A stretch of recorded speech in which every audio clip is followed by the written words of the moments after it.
I'm Julie from Common Core Kingdom.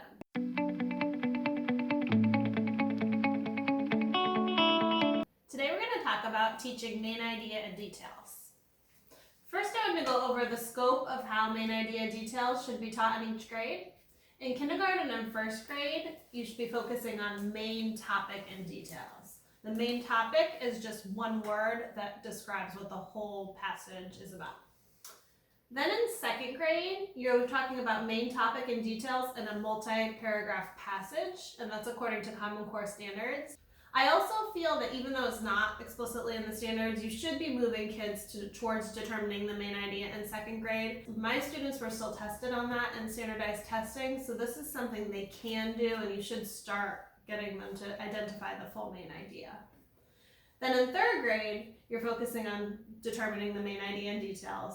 And in fourth and fifth grade, you're using the main idea and details to write a summary. Main idea details is a really difficult skill for a lot of students because it's not concrete. So I have some really fun activities you can do with your students to help them understand what this skill is all about.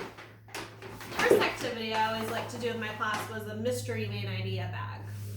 Now in this bag there are 3 objects that would represent the details of a bigger main idea. I like to work backwards. That seems to help students understand main idea as well and start with the details.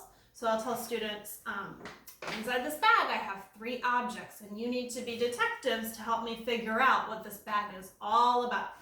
So the main idea of this bag would be going to the beach, or the topic would be the beach. And you can do a lot of different activities. I have some ideas in my blog for that. Another activity that really helps students understand this concept is puzzles.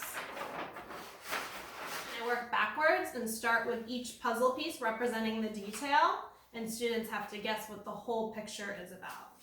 So I'll start with the first piece and tape it up on the board. You can use any picture from a magazine, newspaper, anything, or you can use these puzzles that I've pre-created in my store.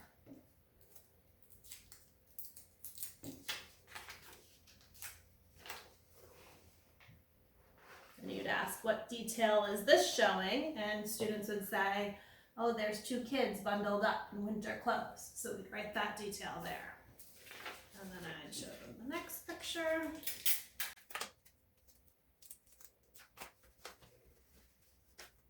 What detail is that piece showing? It's showing snow falling from the clouds.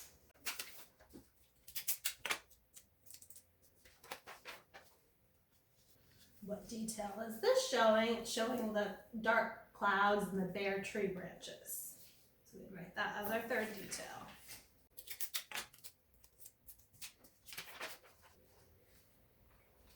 And the last picture is showing the snow-covered ground. So what is the whole picture about? The whole picture is about winter. That would be the topic. And then the main idea could be it is cold in the winter, or it snows in the winter. After you do one of these whole class, you can even practice having them do them in groups or independently by giving them little puzzles. You can give real puzzles, pictures, and cut them up, or you can give them these worksheets I have made that are all different puzzle pieces with a formula. For first and second grade, I recommend spending more time on these type of activities so they really grasp the concept. For third through fifth grade, you definitely want to make these quick, short demonstrations and move on to the nitty-gritty stuff of actually practicing it in their reading. Bringing me to the next point, it's really important once you do these skills that you are teaching them to apply this to their reading, not just doing it with pictures and concepts. I always like to start modeling with a passage because this is the easiest way for me to check that they really grasp the skill. So I would present a passage like this. I like to blow it up really big so everyone can see it. And I would model reading each paragraph and determining the main idea of each paragraph and then the main idea of the whole entire text. You can also practice answering questions that are more of a standardized test format like this, using the passage as well as a model.